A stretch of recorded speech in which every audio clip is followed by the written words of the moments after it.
ঢাকায় সিএনজি চালিত অটোরিকশা চালকদের অবরোধ, বিআরটিএর জরিমানার নির্দেশনা বাতিল।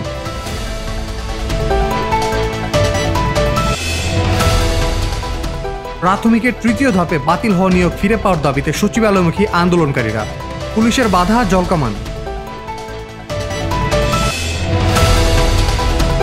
নতুন রাজনৈতিক দলের আনুষ্ঠানিক আত্মপ্রকাশ হবে এ মাসে। উপদেষ্টার পদ ছেড়ে দলের আহ্বায়ক হচ্ছেন নাহিদ ইসলাম।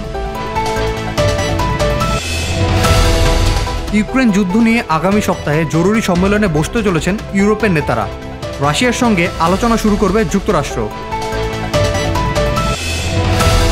শেষ হলো কোচের বিরুদ্ধে 18 নারী ফুটবলারের বিদ্রোহ। অনুশীলনে ফিরতে রাজি জানালেন বাফুফের নারী উইংয়ের চেয়ারম্যান মাহফুজা আক্তার।